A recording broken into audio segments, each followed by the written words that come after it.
Snaefellsnes.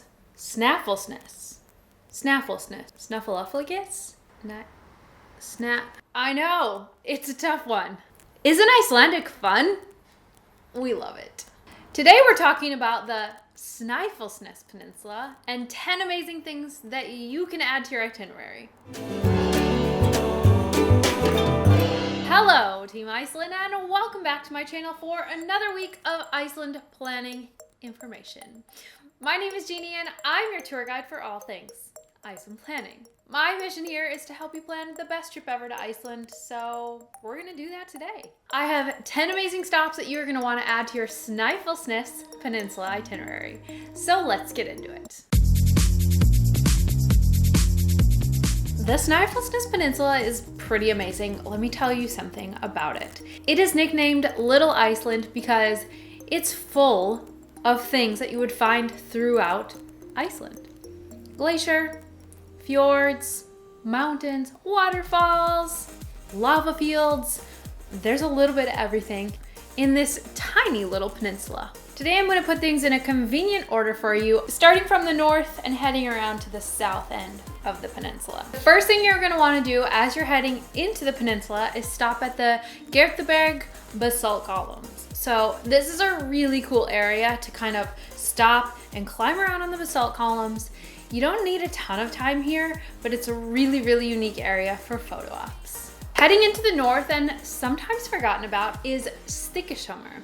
So Stykkishólmur is a tiny little fishing village in the northern part of the peninsula, but it's one of my favorite towns in Iceland because it's so adorable. And while you're there, don't forget to hike to the top of the cliff to that tiny little orange lighthouse for the best views over the town. The next stop along the journey is going to be the Bjarnarhöfn Shark Museum. So if you want to taste hákarl, or AKA fermented shark, then you need to head to this museum. So they do charge about $10 for the entry fee, but this allows you entrance into the museum where you can learn a lot about fishing history in Iceland, and also it includes the sample of the shark tasting, and then they tell you all about how the fermented goodness happens. One stop that everyone is going to have on their itinerary already is Kirkjufell mountain. So this is the pyramid-shaped mountain that's near Grundarfjörður, and hello, this is an amazing place because you have the mountain and then you have the waterfalls in front, and it is so incredibly picturesque. And did you know that Kirkjufell is the most photographed mountain in Iceland? It's pretty obvious why.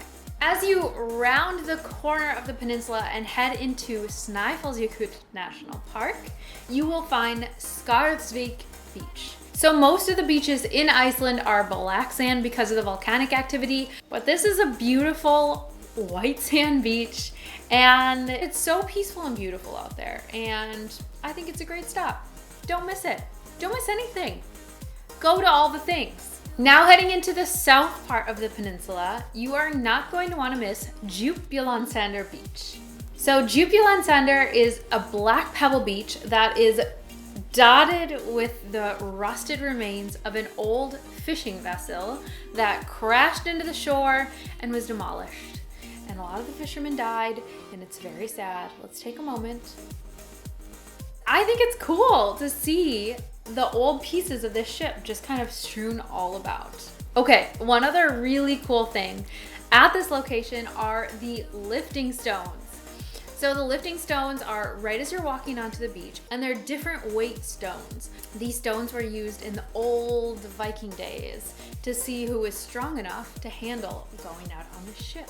So you'll see a sign telling you where you're placed based on which kind of rock you can pick up. But I have to say, as a chiropractor, please be very careful of your back when you're attempting this fun little task. So just around the corner is Lóndrangar. Lóndrangar is another one of those famous iconic sites on Snaefellsnes. So it's the big basalt stacks that just jut out of the ocean.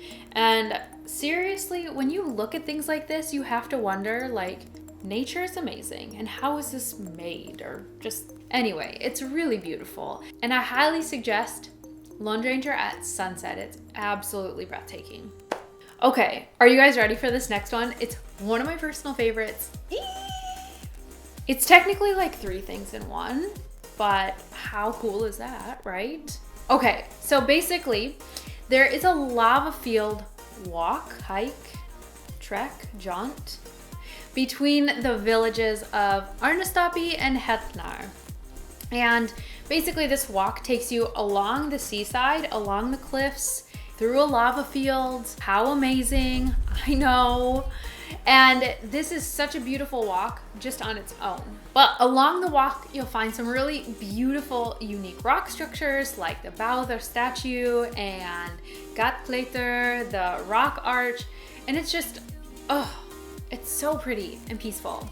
Okay, so when you walk into Hetnar, then you need to snack, coffee, eat, lunch, whatever time of day it is, make sure to go inside the Fjordhuset Cafe. It's so cute. You would maybe miss this place if you didn't know that it was there because it's so tiny. It has like 5 tables. It's adorable inside and they serve some amazing food, cake, coffee. I can't even believe that this place exists. And then walk back to Arnarstapi and call it a day. Just kidding, there's more to see. Next is another like hidden gem that you wouldn't even know was there if you didn't know that it was there. What, Jeannie? I don't know. But seriously, it looks just like nothing. It just looks like a crack in the rock. Hold.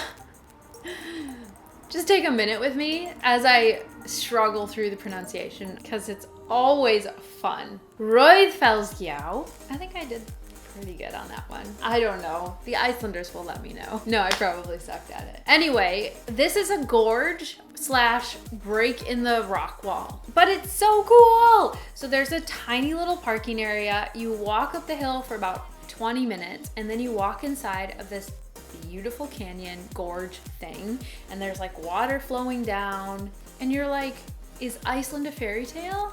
The answer is yes, by the way. I don't know, maybe it's not for everyone, but I always think that waterfalls inside caves are cool, so.